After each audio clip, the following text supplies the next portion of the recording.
ইসরায়েলীয়দের সংখ্যা মিশর দেশে বাড়তে শুরু করল।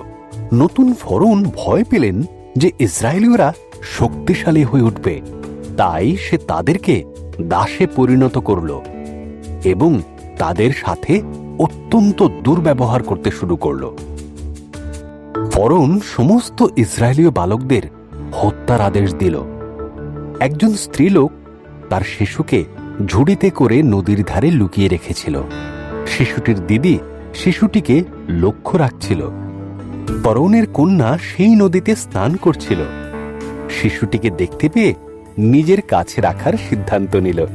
শিশুটির দিদি বাচ্চাটিকে দেখাশোনার জন্য তার মায়ের সাহায্য নিতে বলল। ফরৌনের কন্যা শিশুটির নাম দিল মোশি। মোশি বড় হতে লাগল। একদিন সে দেখল একজন মিশরীয় একজন ইসরায়েলীয়কে নির্মমভাবে মারছে। মোশি সেই মিশরীয় ব্যক্তিকে হত্যা করল। এরপর সে পালিয়ে গেল মিদিয়ন দেশে। এখানে সে 40 বছর মেষ পালকের কাজ করেছিল। একদিন মোশি হোরের পর্বতে মেষ পাহারা দিচ্ছিল। একটি জ্বলন্ত ঝোপের ভেতর থেকে ঈশ্বরের কণ্ঠ শোনা গেল, মোশি, আমার সন্তানেরা কষ্ট পাচ্ছে। আমি তোমাকে তাদের মুক্ত করার জন্য বেছে নিয়েছি। আমি পারব না, মোশি বলল। ঈশ্বর প্রতিশ্রুতি দিলেন, আমি তোমাকে সাহায্য করব। তোমার হাতের লাঠিটা ফেলে দাও। মোশি তাই করল। লাঠিটা সাপ হয়ে গেল। যখন সে হাতে তুলে নিল তখন সেটি আবার লাঠি হয়ে গেল। ঈশ্বর বললেন, তোমার হাত জামার ভেতরে রাখো। মোশে তাই করল। সে দেখল তার হাত ঘায়ে ভরে গেছে।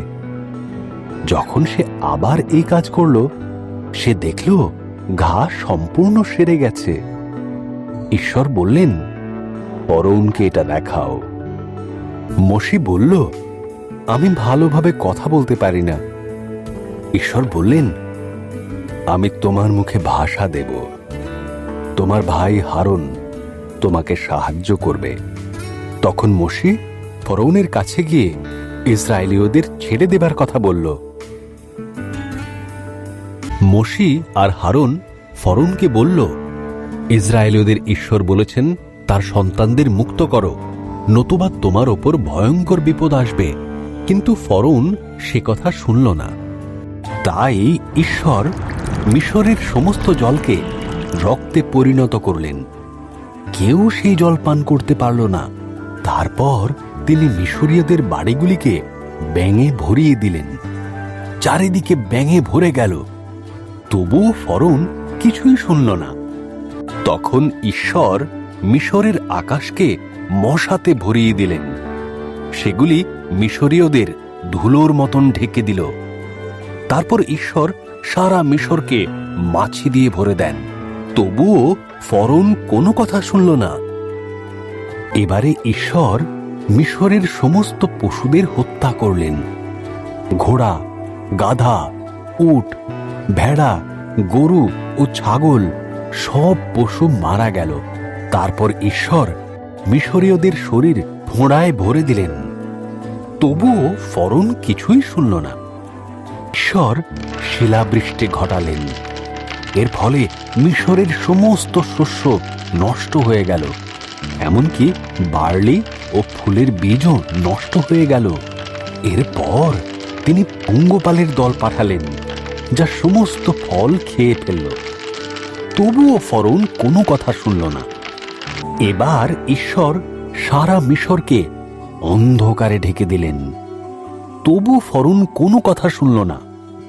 ঈশ্বর বললেন, আমি মিশরের সমস্ত প্রথম সন্তান ও পশুদের প্রথম সন্তানদের মেরে ফেলব। আমার সন্তানরা একটি ভেড়া হত্যা করে তার মাংস খাবে এবং তার রক্ত দরজায় লাগাবে। আমি সেই রক্ত দেখে সেই ঘরের পাশ দিয়ে বেরিয়ে যাব, আর সেই সমস্ত ঘরের শিশুরা মারা যাবে না। তোমরা একে তারই শূন্য রুটির পর্ব বলবে এবং সব সময় মনে রাখবে। ইসরায়েলীয়রা ঈশ্বরের কথা শুনল, কিন্তু মিশরীয়দের প্রথম সন্তান মারা গেল। এমনকি ফরৌনের প্রথম সন্তানও মারা গেল। অবশেষে ফরৌন শুনল। সে ইসরায়েলীয়দের মুক্তি দিল।